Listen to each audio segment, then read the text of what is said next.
जय हिंद साथियों, कैसे हैं आप लोग। आशा करते हैं अच्छे होंगे। तो साथियों, आज हम लोग मैथ में एक नया चैप्टर चाल समय शुरू कर रहे हैं।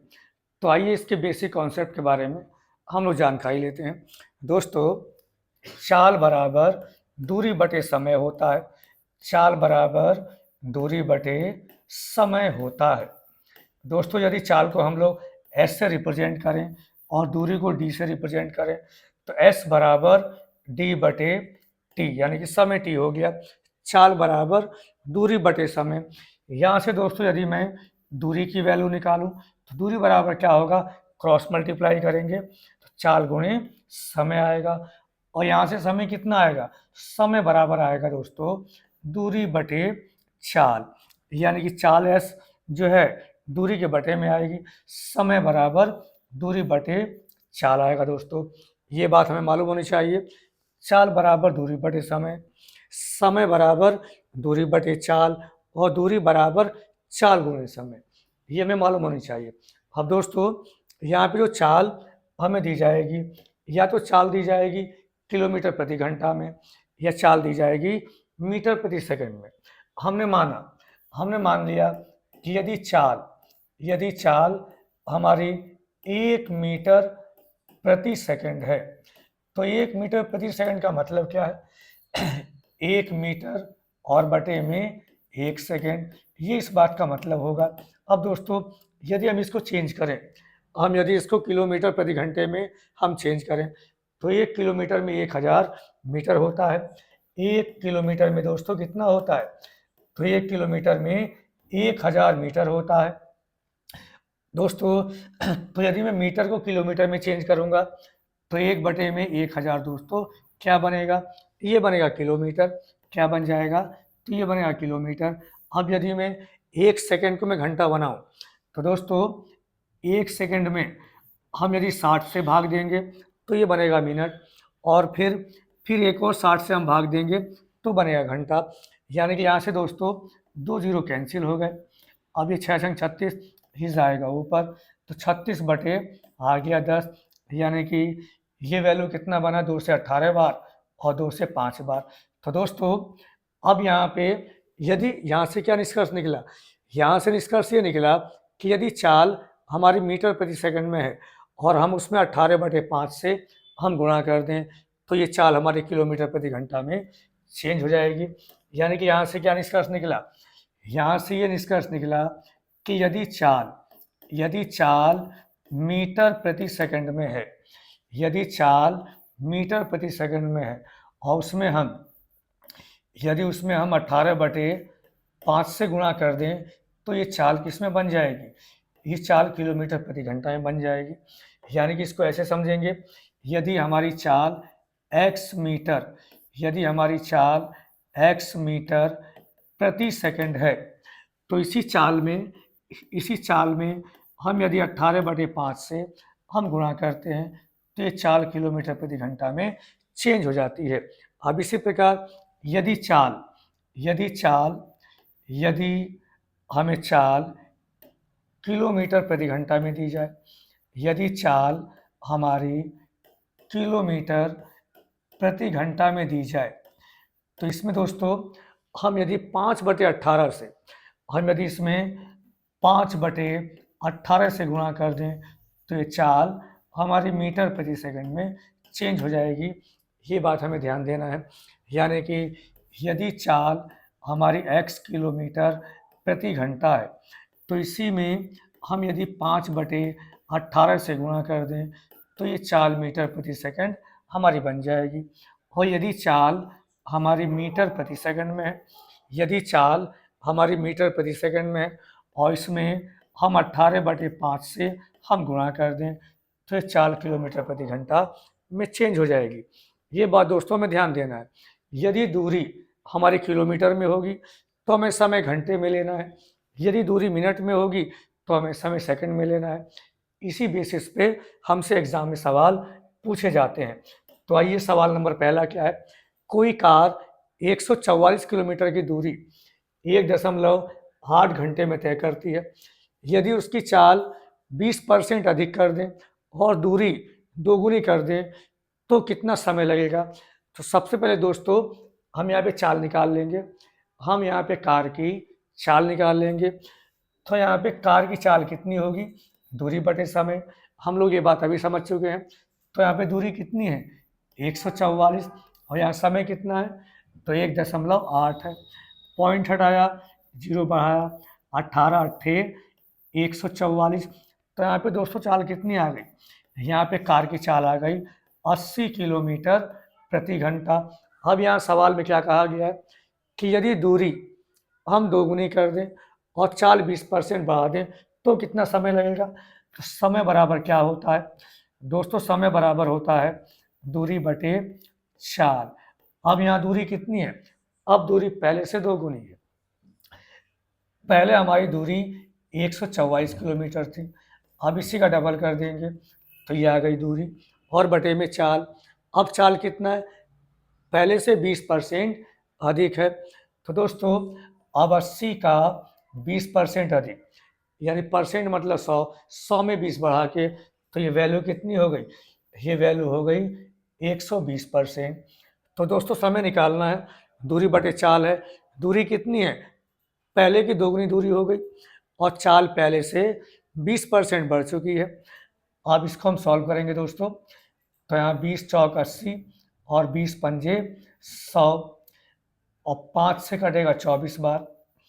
अब दोस्तों 24 छक्का 144, 2 दूनी के 4, और यहाँ से 2 से 3 बार। तो समय कितना आ गया, तो यहाँ समय आ जाएगा दोस्तों 3 घंटा। Option number C, SSC CGL 2020 में क्वेश्चन पूछा गया है। अब सवाल में कहा गया है दो रेलगाड़ियों की चाल का अनुपात 2:7 है। यदि पहली रेलगाड़ी 5 घंटे में 250 किलोमीटर चलती है तो दोनों रेलगाड़ियों की चालों का योग कितना होगा दोस्तों यहाँ पे पहली रेलगाड़ी की चाल और दूसरी रेलगाड़ी की चाल का अनुपात कितना है, तो ये अनुपात 2:7 है। अब दोस्तों यहाँ पर पहली गाड़ी 5 घंटे में 250 किलोमीटर जाती है, तो यहाँ से पहली गाड़ी की चाल हम निकाल लेंगे, चाल बराबर दूरी बटे समय, यानी कि दूरी 250 है और यहाँ समय 5 है। तो यहाँ से पहले की चाल कितनी आ गई 50। तो अब यहाँ प्रश्न में दोस्तों पहली गाड़ी की चाल 2 है, तो इसी 2 की वैल्यू किसके बराबर है, 50 के बराबर है। तो यहाँ से 1 की वैल्यू कितनी हो गई, 1 यूनिट की वैल्यू 25 हो गई। अब हमें यहाँ पर दोनों चालों का योग निकालना है। तो दोस्तों दोनों चालों का योग कितना होगा, तो यहाँ पे दोनों चालों का योग 2 और 7 9 होगा। यदि 1 यूनिट की वैल्यू 25 है तो 9 की वैल्यू कितनी होगी, 25 नम 225 होगी, यानी कि दोनों रेलगाड़ियों की चालों का योग 225 किलोमीटर प्रति घंटा आएगा। सवाल एक बार फिर देखते हैं दोस्तों यहाँ सवाल में कहा गया है दोनों गाड़ियों की चालों का अनुपात हमें दिया है। पहली गाड़ी की चाल 2 है और दूसरी गाड़ी की चाल दोस्तों 7 है। यहाँ सवाल में कहा है पहली गाड़ी 5 घंटे में 250 किलोमीटर जाती है, तो यहाँ से पहली गाड़ी की चाल कितनी होगी, 5 पंजे 25, 50 आ गया। और हमारे सवाल में पहली गाड़ी की चाल 2 दे रखी है, तो 2 की वैल्यू कितनी है 50, तो 1 की वैल्यू कितनी आ गई 25 आ गई, यानी कि 1 यूनिट आ गई 25। हमें चालों का योग निकालना है, 2 और 7 9, हमें 9 की वैल्यू निकालनी है। यदि 1 की वैल्यू 25 है तो 9 की वैल्यू कितनी होगी, 25 नम 225 होगा दोस्तों। तो दोस्तों दोनों की चालों का योग 225 किलोमीटर प्रति घंटा आएगा। अब आइए अगले सवाल पे आते हैं। अगला प्रश्न ये दोस्तों 900 किलोमीटर की यात्रा 11 घंटे में पूरी होती है। यदि यात्रा का 2/5 भाग 60 किलोमीटर प्रति घंटे की चाल से पूरा किया जाता है तो शेष यात्रा किस चाल से पूरी की जाती है। दोस्तों यहाँ सवाल में देखेंगे तो टोटल डिस्टेंस कितनी है 900 किलोमीटर। अगर टोटल डिस्टेंस हमारी 900 किलोमीटर है तो इसका 2/5। अब दोस्तों 900 का 2/5 क्या आएगा, तो 900 का 2/5 बैठेगा दोस्तों 18 पंजे 90, ये कितना आ गया, तो ये आ गया 360 किलोमीटर। तो दोस्तों 360 किलोमीटर की यात्रा 60 किलोमीटर प्रति घंटे की चाल से पूरी कर दी गई है। तो यहाँ पे अगर 60 की चाल से 360 किलोमीटर की यात्रा पूरी कर ली गई है, तो यहाँ पर दोस्तों यहाँ पहला समय कितना आ गया, तो यह आ गया दूरी कितनी है 360 और 60 की चाल से तय कर ली गई है, तो यहाँ पे 6 घंटे, यहीं 6 घंटे हमारा तय हो चुका है। 11 घंटे में हमने 6 घंटे का सफ़र तय कर लिया है। अब दोस्तों अब शेष दूरी कितनी रह गई, तो हमारी शेष दूरी कितनी रह गई, तो दोस्तों यहाँ पर जो शेष दूरी रही है वो कितनी है, तो 900 में हम 360 किलोमीटर हम तय कर चुके हैं। तो 900 में 360 तय कर चुके हैं, तो शेष दूरी कितनी बची, ये दूरी 540 किलोमीटर बची है। अब इसे तय करने के लिए हमारे पास 5 घंटे बचे हुए, हमारे पास टोटल समय 11 घंटे था। तब यहाँ पे शेष चाल क्या आएगी, दोस्तों शेष दूरी कितनी है, शेष दूरी हमारे पास 540 किलोमीटर है और समय कितना बाकी रह गया, समय 5 घंटा बाकी रह गया। यानी कि अब चाल कितनी होनी चाहिए, दूरी बटे समय, दूरी शेष कितना रह गया 540 और यहाँ चाल कितना है, समय कितना रह गया 5 घंटा। कुल समय 11 घंटा था, 5 से हम भाग देंगे दोस्तों, चाल बराबर दूरी बटे समय, 5 रहेगा 5 0 5 8 40, चाल कितनी आ गई 108 किलोमीटर प्रति घंटा। अब दोस्तों एक बार सवाल को फिर देखते हैं दोस्तों यहाँ पे सवाल में क्या कहा गया है, सवाल में कहा गया 2/5 भाग 60 किलोमीटर प्रति घंटे की चाल से पूरा कर लिया गया है। तो यहाँ से हम पहला समय निकाल लेंगे कि आखिरकार 2/5 भाग तय करने में कितना समय लिया गया है, तो 900 का 2/5 कितना आएगा, तो 900 का 2/5 कितना आएगा 18 पंजे 90 180, 180 दूनी 360। अब दोस्तों 360 किलोमीटर की दूरी अगर 60 किलोमीटर प्रति घंटे की चाल से तय की गई है तो समय कितना लगेगा, तो यहाँ से दोस्तों समय लगेगा ये 6 घंटा। समय बराबर दूरी बटे चाल होता है, तो 360 किलोमीटर की दूरी 60 की स्पीड से तय की गई है, तो दोस्तों ये 6 घंटा हमारा तय हो चुका है। अब कुल समय 11 घंटा है, कुल समय दोस्तों 11 घंटा है। अब हमारे पास 5 घंटे और बचे हुए हैं, तो अब हमारी स्पीड क्या होनी चाहिए, अब हमारी स्पीड दोस्तों क्या होनी चाहिए, तो स्पीड बराबर डिस्टेंस अपॉन टाइम।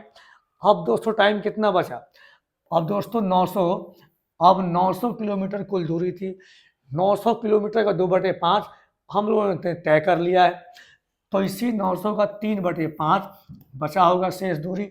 और अब शेष समय कितना है, तो शेष समय हमारे पास कितना है 5 घंटा, 6 घंटे तय हो चुका है, कुल समय 11 घंटे था, तो अब समय 5 घंटा बचा होगा दोस्तों।